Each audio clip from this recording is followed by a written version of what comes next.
Well,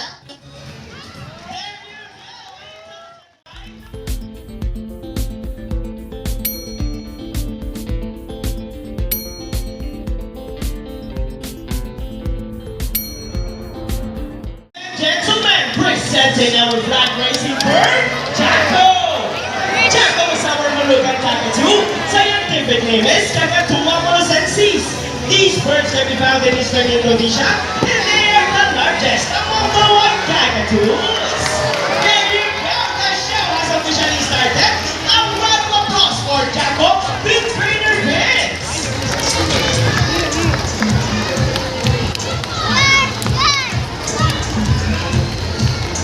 Hello everyone and welcome to Manila Ocean Park's All-Star Bird Show with me, Trainer Francis. Now, here's an object that I will hide under one of these silver cups.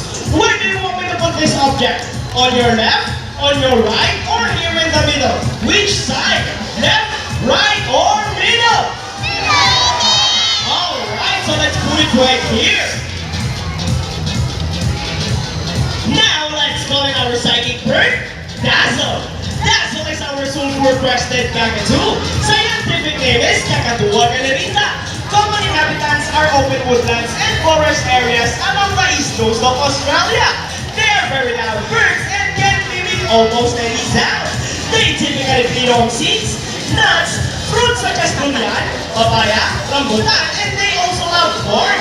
Now guys, do you think Dazzle has the ability to find hidden objects? Well, if yes, then you can do it, Dazzle! Go, Dazzle! Find the hidden object for us! Ay, kakape. And she found it! A round of applause for Dazzle with Trainer Birdie!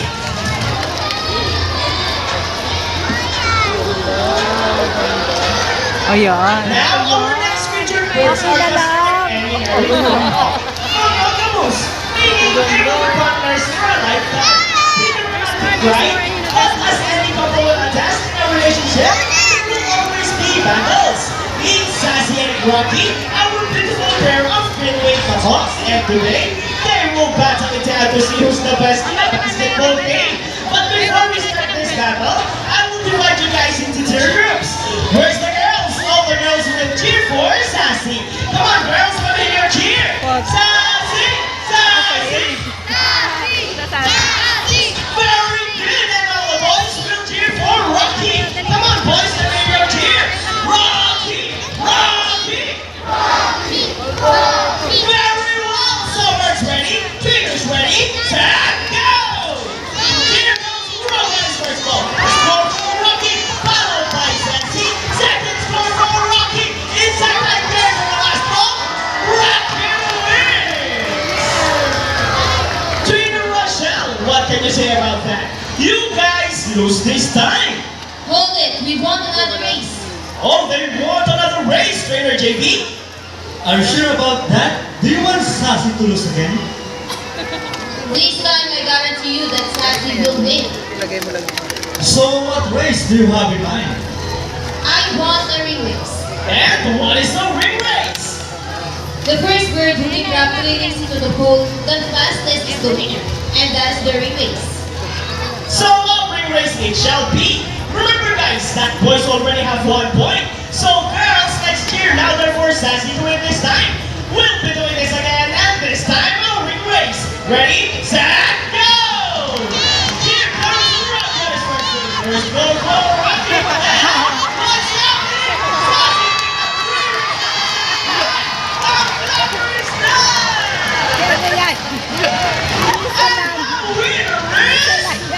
Sassy is done! And the winner is what can you say about that? 3 rings at the same time! Hey, You guys cheated! oh, he thinks you cheated! No, you didn't cheat. Sassy used her brain. Oh, is it true that girls are more intelligent than boys? Of course! That's a round of applause for Sassy and Rocky with Trainer Rochelle and Trainer JB. Later, yun no, tingnan mo, watch ka muna. Parrots in particular are known to be intelligent and perceptive. That's why we continue to enhance their skills and not get bored. So here is Sassy, our great queen Makok, and today she will show us how intelligent she is by putting the shapes back into the correct spots. Just like Sassy, Queen Queen Makoks are from South America. They are known to be the gentle giants of the parrot family. It is because they are the second largest next to the hyacinth macaws. They can grow up to 92 centimeters in length and can live up to 8 years old. And for the last shape, well, Sassy, there you go! Intelligent, right? A round of applause for Sassy with Queen Rochelle.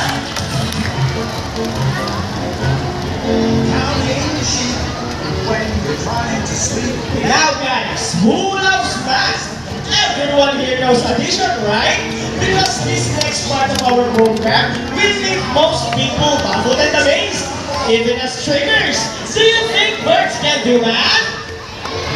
Well, before we call in our mathematical wizard, I'll be needing two numbers between 1 to 15. Any numbers between 1 to 15?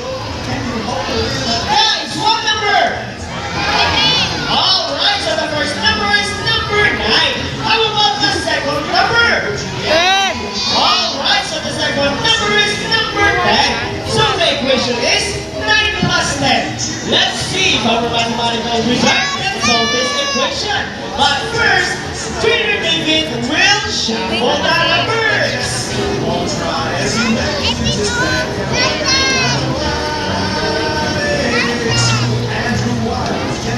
Now, let's call in our hybrid macaw, Rocky! Wow! Rocky, what a beautiful entrance! Peter David, is Rocky ready? Go, Rocky! Solve the equation for us! And he gets the first number correct! But how about the second number? Well, Rocky loves numbers!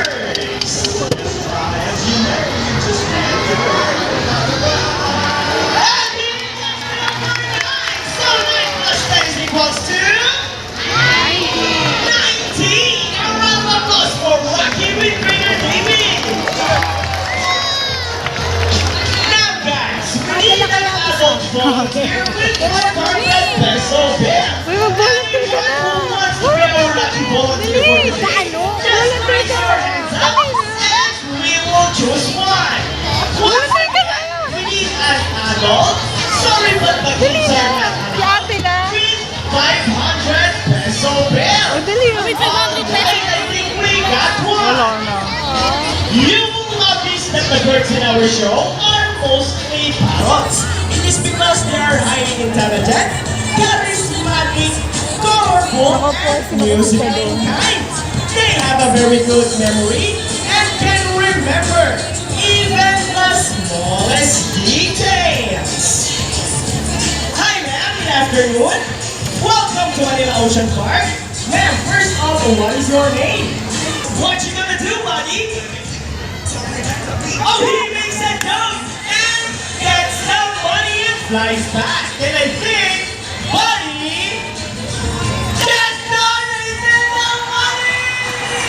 A round of applause for our donor!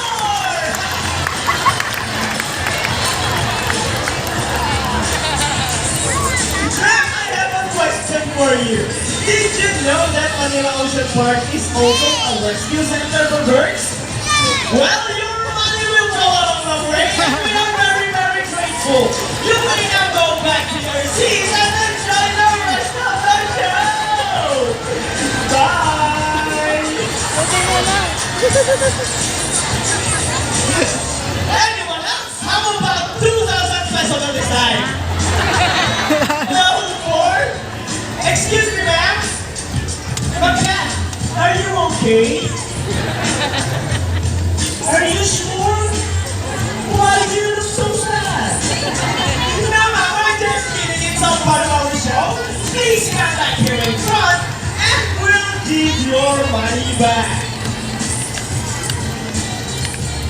Ma'am, Buddy is saying something. Before Buddy gives your money back, Buddy wants to give you a kiss. Is it okay? Wonderful. Now stand here in front.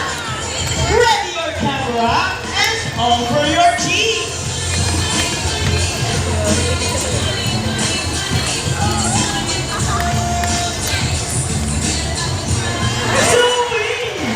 another one.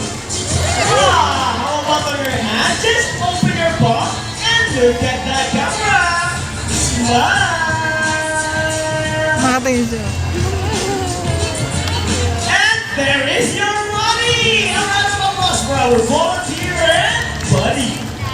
These birds are characterized by their keen vision that allows them to detect prey during flight. They also have powerful talons and beak. Ladies and gentlemen, please look to your left. Presenting our Philippine Eagle Owl. Here comes home. Ano yun?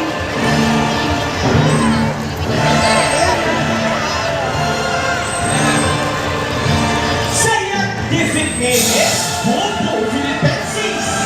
These birds can be found in Bohol, Samar, Leyte, Catanduanes, and possibly in Cebu. There you go! Wow! And let us all welcome our Brahmini guide. Here comes Speed!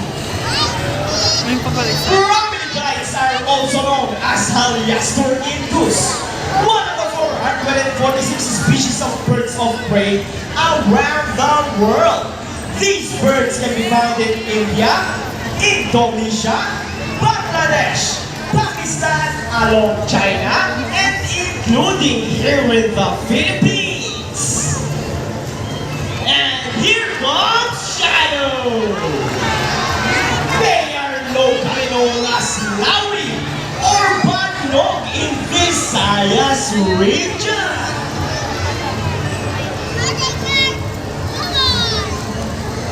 Everyone, here comes our chickens!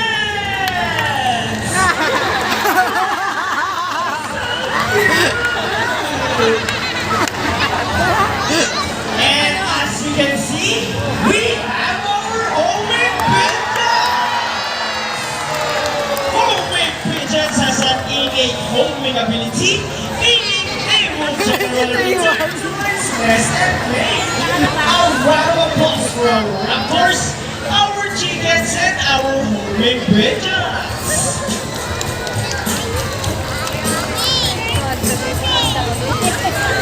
Here in Manila Ocean Park, we believe there is hope. We only not try to take care of our friends in the sea, but also in land and air as well. Now guys, who knows the three R's? It's reduce, reuse, and recycle. Very good. So here comes our lovely birds once again, and they will show us the correct waste disposal. Go, buddy!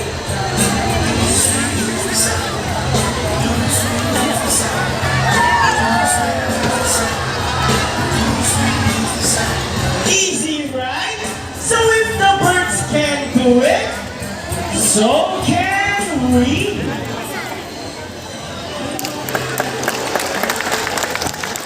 Ladies and gentlemen, we hope you enjoy our show. Are the birds spectacular? Well, in our own way, no matter how small the effort, let's take action in saving them from exploitation or even extinction. Please, let's all do our part in saving the world. Because remember, this is the only home we've got. Lalaki, ala. Now, let me present to you the birds and the trainers who made this show possible. Trainer Sean with Shadow.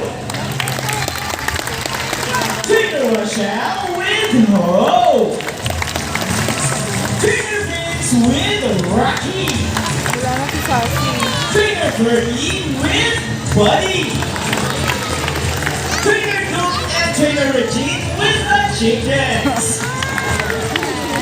Trainer JP with the homing pigeons. Trainer David with speed. trainer Francis. Thank you and goodbye. By the way, guys, please remain on your seat because we still have our sea lion show. And please do not cross the yellow line. Thank you. Mahuli sila. Right, let's give it up for Silline Friends.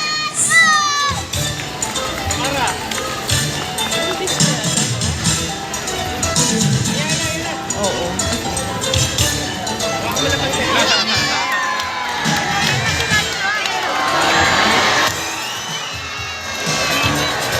Ang tataba. Hello, everyone.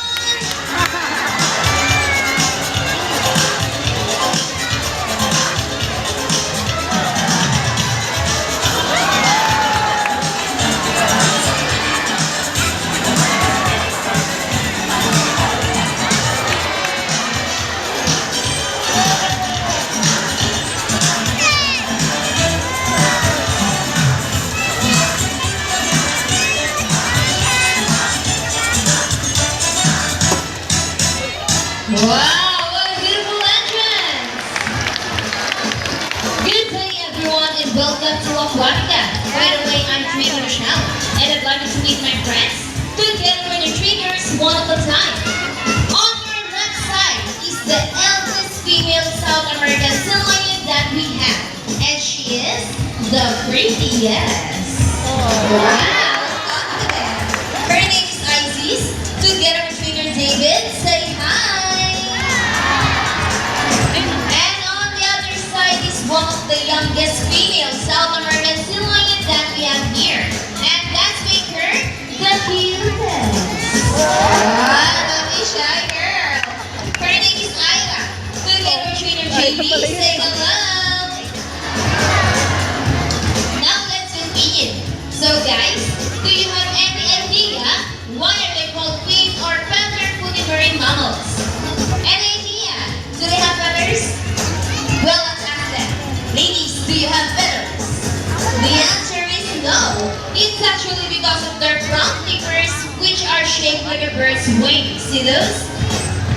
The term pinniped may also be translated as wing-footed, since their flippers do look somewhat like wings.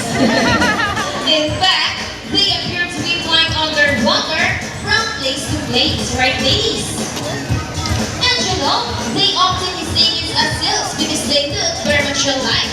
But some differences between a seal and a seal lion is the fact that they have bigger front flippers. And they can also turn their back flippers, something seals cannot do.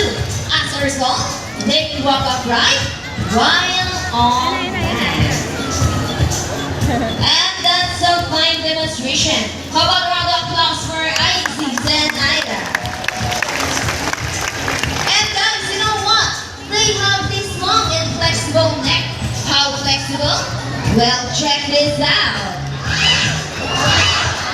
So flexible, right? Another round of applause for Silline Friends. As you can see, their body is covered with a thin coat of short coarse hair, and their whiskers help the sea lion sense of touch. They contain their fibers, which makes them sensitive. Wow, nice smile. Hey! They can also use their whiskers to aid in navigation or to detect vibration from playing cool water. And their small external ears give them a good sense of hearing, both above and below the water surface. Sea lions, like any marine mammals, can see well from in underwater. They have keen eyesight, but no color vision. In the wild, they inhabit waters close to shores, plant rocky cliffs with typhoons, and have a preference for rocky beaches. They have excellent climbing abilities, which can easily scale rocky cliffs. Check this out. Surely from ground flippers. Now, let's talk about their swimming abilities, and let's start with Ida, the cutest. Sea lions are generally cruise around 11 miles per hour using the rowing movements of their front flippers. while their back flippers are stretched out behind their bodies, functioning as rudders for steering. And that is their normal swim. Nice and easy. Thank you so much, Ayla and Trainer JB. But when chasing their prey or escaping from predators, they can achieve a burst speed up to ready 25 miles per hour. Wow, look at that. That is so fast. Come on guys, another round of applause for Icy's the prettiest. Wow, nice glide. Great job, Icy's. And another one, she deserves it. Now, here's an interesting story about our sea lions. Did you know that the US Navy has trained a few of them to take part of their special operations? Yep, that's right. They're able to hold their breath for up to 20 minutes and they can dive hundreds of feet. Abilities that even the best Navy diver would be in use of. And since they cannot be detected by radar underwater, they're taught to recognize the void underwater nights. Ladies, trainers, are you ready? Well then, salute. Now let's march. Ready guys? This time, could you please join our sea lions in a salute? In a count of 3, everybody please salute and let's make this one loud. People in the crowd, are you ready? Come on guys, I can't hear you. Are you ready? Now let's count. 1, 2, 3. Salute everybody. Thank you so much. Sea lions are also used to search and recover equipment from the water. Let's go guys. Trainers, what's first? Their race. Go ahead and get their race, sea lion friends. And they got it. A round of applause for Icy and Ida. Wow, great job ladies. And another one. They asking for it. Okay, so trainers, what's next? The ball. How do you think they get the ball? It's a ball balance. Let's go, ladies. Almost there. Careful. Steady up. Fantastic. Another round of applause for the line friends. Wow, excellent work, ladies. Now we've come to the part of the show. We're going to invite one lucky audience here on stage and meet Icy up close. So if you're willing to volunteer, all you have to do is raise your hand and I will choose one. Close, first time. Well, meeting Icy for the very first time, Twitter shake is always appropriate. Hold Icy's flipper, look at your camera and smile. Icy, I said smiles. Again. Okay, step aside please. Here's a figure for you about our sea lions. Did you know that they have 34 to 38 kidney teeth? That is specially designed for grasping and carrying their food. However, they don't chew it, they swallow it whole just like that. And nga, wala. How about more photos with Icy's? Hold at shoulder, look at your camera, and give us your best smile pang Facebook profile. Okay, I think we're done. Icy's, say goodbye na to our lucky guests. We're done. Say bye. Hala, ayaw. Why no? There's nothing else. Meron. Come on, sabi Trainer David. Naku, bumulong yari. Aha. Take it out that smile. You know what, Mom, before you go, Icy's would love to give you a goodbye. Is it a kiss, girl? Oh, it is! And the kids should be on the...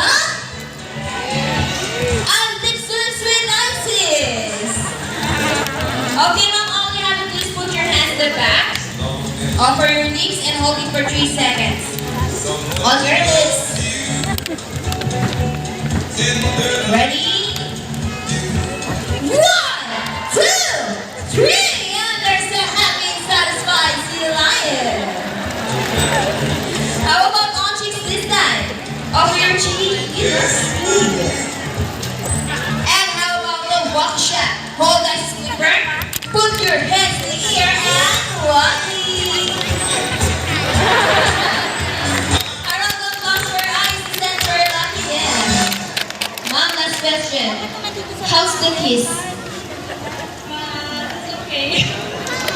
so much, Mom. Okay, this time, would you love to see a dance number from our Slime friends? Come on, guys, where's the energy? Would you love to see them dance? Well, music, maestro.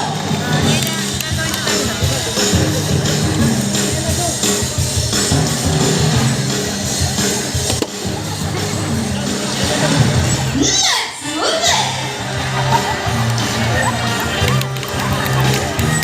Now clap your hands up, everybody. Come on. All right, show them the side by side. Hands up, neighbor dancing. Come on, guys, it's rock and roll. Into the water ballet. Twist it and turn it.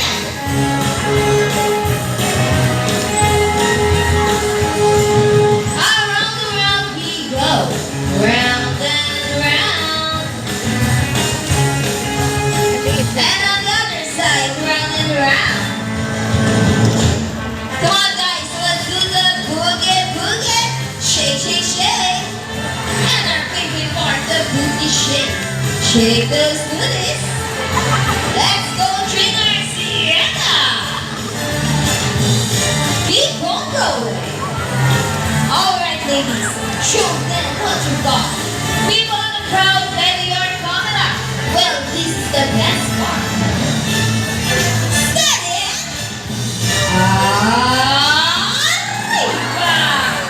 And for the finale. Steady. Let's go! Yeah! A round of applause for Isis and Ira, and for the trainers as well for the great dance number. Nice, sweet. Thank you so much, Isis, Ira, and trainers.